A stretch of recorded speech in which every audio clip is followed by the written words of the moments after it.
আজ ২৯শে অক্টোবর ২০১২।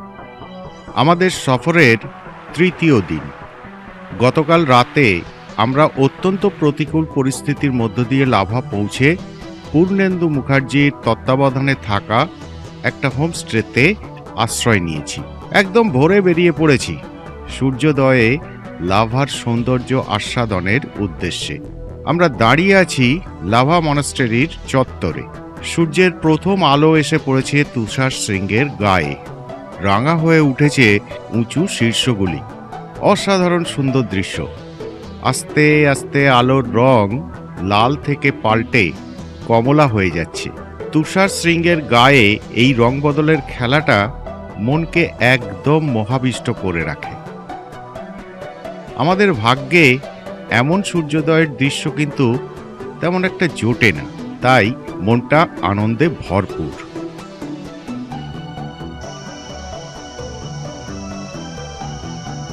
সকালবেলা মনাস্ট্রিতে প্রার্থনা শুরু হয়েছে। মনাস্ট্রির দিকে দৃষ্টি ফেরাতে লামার দলকে সারিবদ্ধভাবে প্রভাতী প্রার্থনা সভায় যোগ দিতে যেতে দেখা যাচ্ছে। এখানে এখনো রোদ আসেনি। শৃঙ্গগুলির তুলনায় এখানকার উচ্চতা ঢের কম, তাই রোদ পৌঁছাতে কিছুটা দেরি হবে। লাভায় চলে আসার কালকের সিদ্ধান্তটা এখন মনে হচ্ছে খুবই ভালো ছিল। ওই ঝুঁকিটা না নিলে এই সুন্দর ভোরটা দেখতে পেতাম না।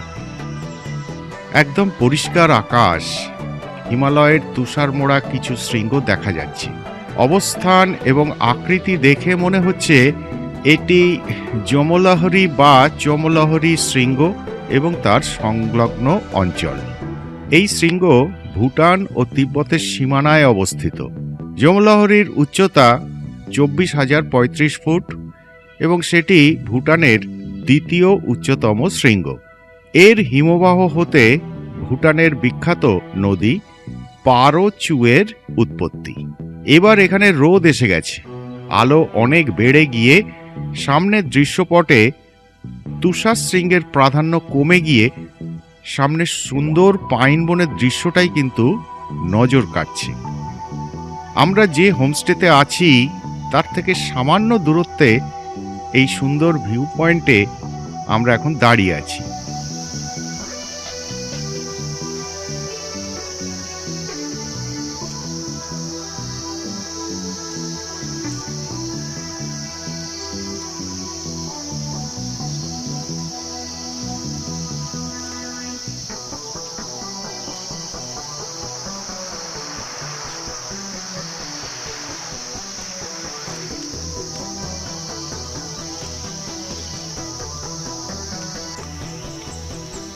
সামনে তুষারমৌলি হিমালয়ের ছোট ছোট শৃঙ্গ। বাম দিকের শৃঙ্গগুলি সম্ভবত সিকিমে অবস্থিত। একদম বাঁ দিকে কাঞ্চনজঙ্ঘা অঞ্চল। অবশ্য তার বেশিটাই সামনের পাহাড়ের আড়ালে রয়েছে। দেখা যাচ্ছে পান্ডিম, নার্সিং এবং সিনিয়লচু। এছাড়া উত্তর সিকিমের বিভিন্ন শৃঙ্গ দেখা যাচ্ছে।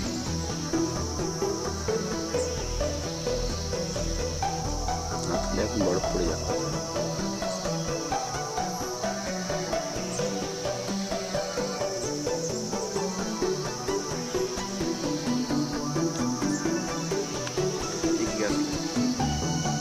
ওই মুখটাই দার্জিলিং এর দিক থেকে দেখা যায়, কিন্তু যেটা গাটা দেখা যাচ্ছে এটা দার্জিলিং থেকে দেখা যায়। ওর সামনে যেটা এই রিচটা এইদিকে চলে এসছে, যেটার মধ্যে যেটা সবচেয়ে উঁচু পিরামিডের মতো, ওইটা হচ্ছে পান্ডি।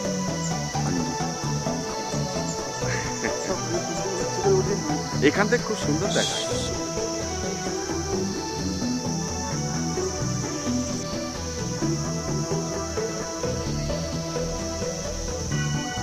সামনে সিকিমের পাহাড়ের গায়ে বিভিন্ন গ্রাম।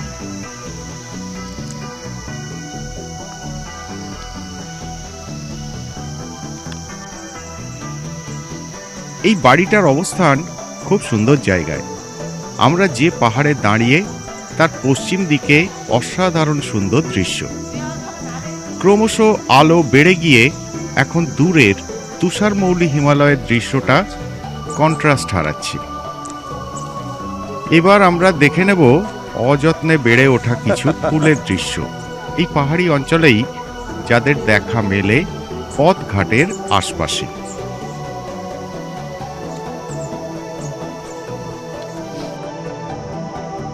এই পাহাড়ের গায়ে কিছু বসতি দেখা যাচ্ছে।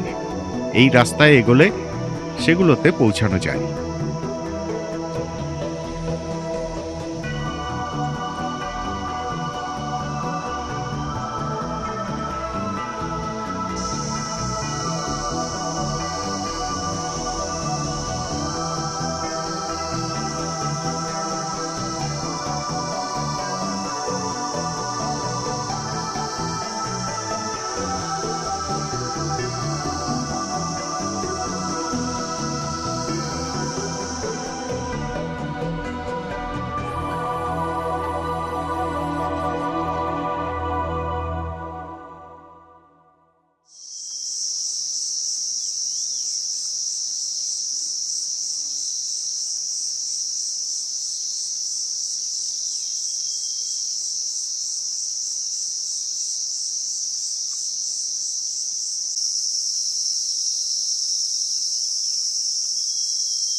গাছের দেখা নেই, শুধু ফুল।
এবার আমরা যেখানে দাঁড়িয়ে এই স্বর্গীয় দৃশ্যটা উপভোগ করছি, সেই ভিউ পয়েন্টটা সত্যিই অসাধারণ।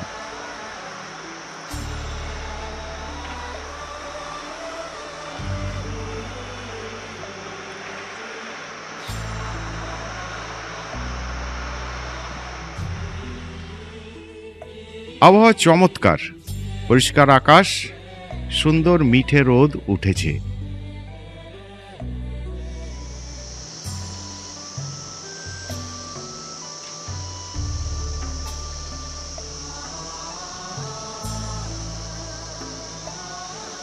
আমরা দাঁড়িয়ে আছি মনাস্টেরির উত্তর দিকে। এমন সুন্দর আলো আর চারপাশটা এত সুন্দর দেখাচ্ছে, এখান থেকে মোটে নড়তেই মন চাইছে না।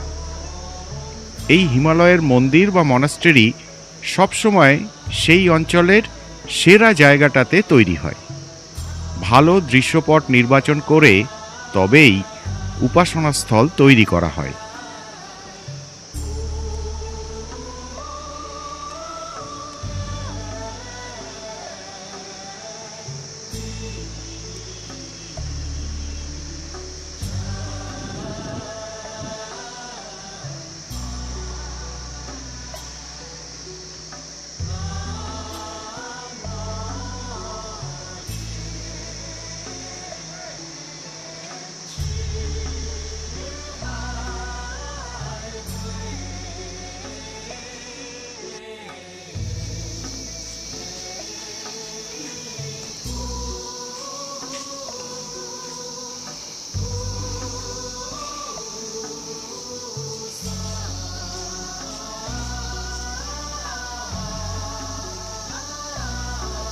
এবার একবার মনাস্টারিটা আমরা ঘুরে ফিরে দেখব।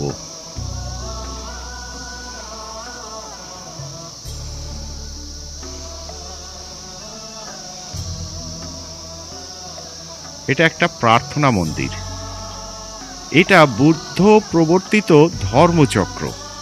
সব মনাস্টারির প্রার্থনা গৃহের মাথায় দেখা যায়। চমৎকার আলো পড়েছে, প্রার্থনা গৃহটি সুন্দর দেখাচ্ছে।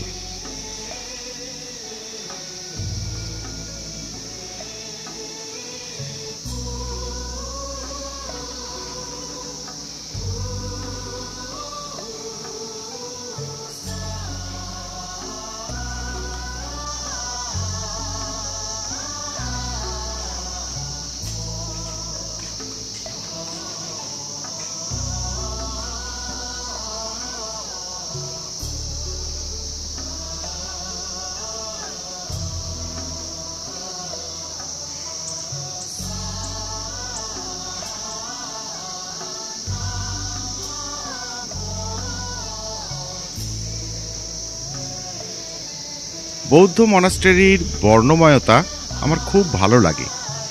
চোখ ঘোরালেই চমৎকার প্রাকৃতিক দৃশ্য। সকালের নরম আলোয় পরিবেশটা একদম ঝকঝকে সুন্দর।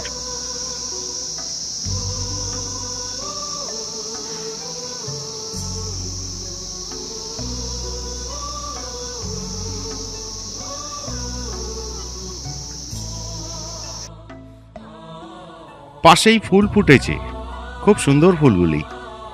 আমরা মুগ্ধ হয়ে গেলাম।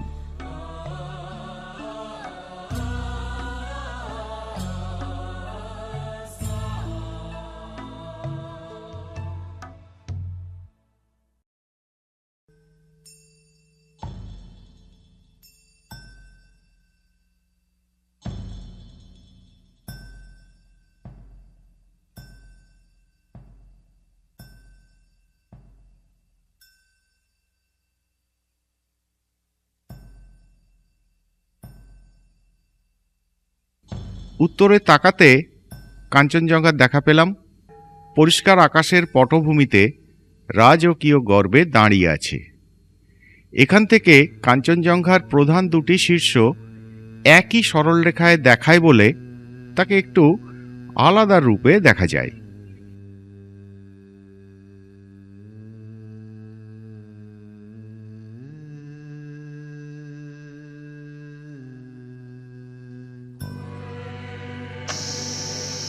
তুষারমৌলি হিমালয়ের দৃশ্য বারবার দেখেও কিন্তু তৃষ্ণা মেটে না। এখানে আসলেই কিন্তু এই সুন্দর দৃশ্য দেখার সৌভাগ্য হয় না। আজ একদম নির্মেঘ আকাশ, আমাদের ভাগ্য প্রসন্ন।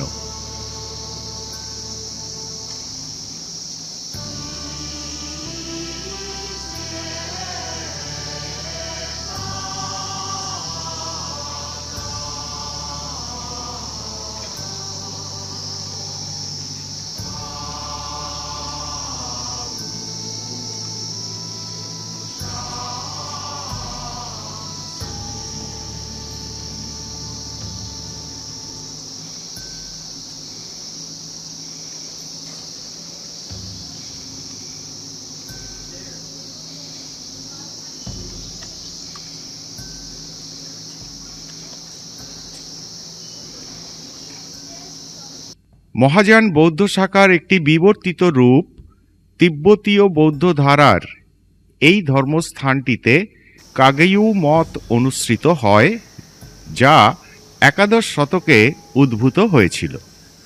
আমরা গোম্পার মূল কক্ষে প্রবেশ করলাম। সামনেই বুদ্ধ এবং আরও 4 জন বৌদ্ধ ধর্মগুরুর মূর্তি স্থাপিত হয়েছে।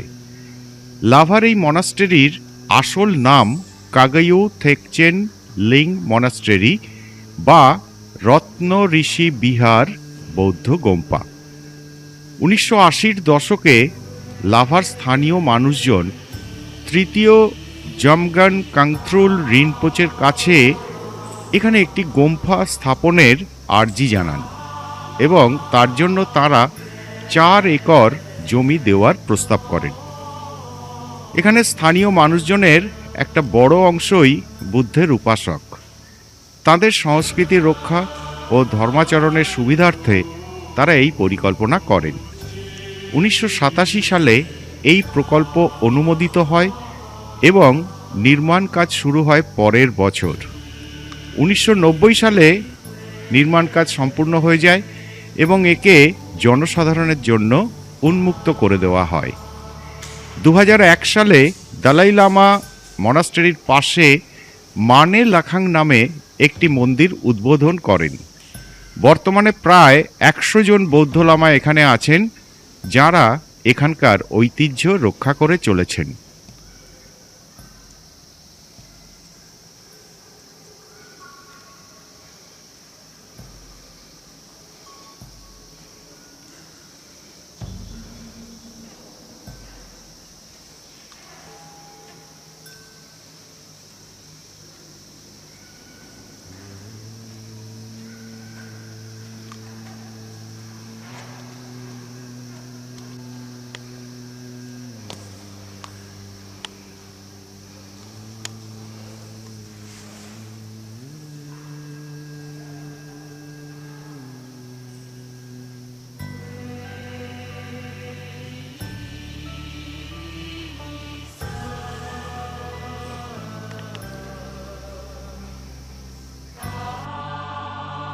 চমৎকার অলঙ্করণ, প্রায় নতুন এই গোম্পায় জাঁকজমকপূর্ণ নকশা আমাদের মোহিত করে রেখেছে।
মূর্তিগুলির মাথায় চারপাশের আলোর বর্ণ পরিবর্তিত হচ্ছে, বেশ ভালো দেখাচ্ছে।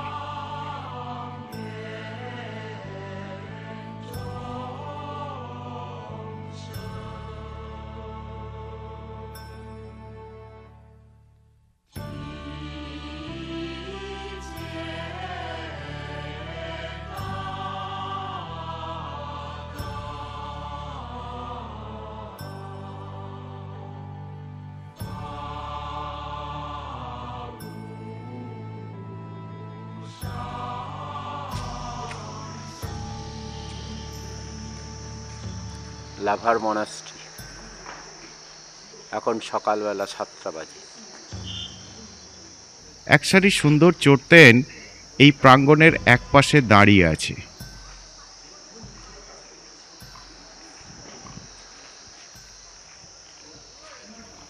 বাইরে চড়তেন এবং মানে লাখাং।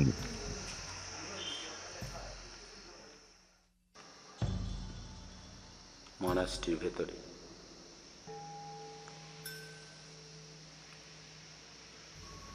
হিমালয়ের বিস্তীর্ণ অঞ্চলে বেড়ানোর সুবাদে প্রচুর অত্যন্ত নামী, কুলীন এবং ঐতিহ্যমণ্ডিত গোম্পা দেখার সুযোগ হয়েছে। তাদের তুলনায় এই গোম্পা একেবারেই অর্বাচীন, তাই বিশেষভাবে বর্ণনা দেওয়ার মতো কিছুই নেই। তবুও পরিচ্ছন্নতা, নীরব পরিবেশ এবং বর্ণময়তা মনকে প্রশান্ত ও আনন্দময় রাখে।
বেশ অনেকটা সময় গোম্পায় কাটিয়ে আবার বাইরে এলাম।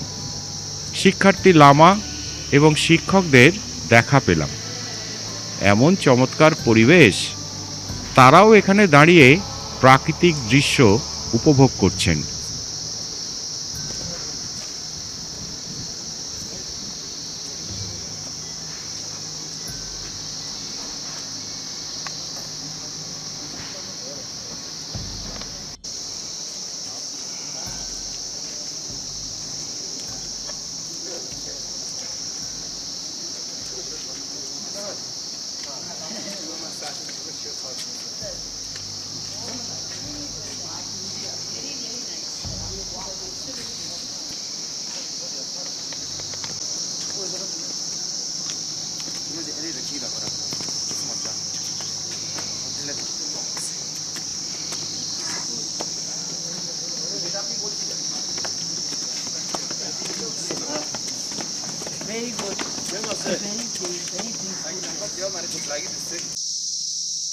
এবার কাঞ্চনজঙ্ঘার চমৎকার দৃশ্য দেখা যাচ্ছে, তবে তার পশ্চিম দিকের শৃঙ্গগুলি এখান থেকে দেখা যায় না বলে দৃশ্যটা ঠিক পূর্ণতা পায় না।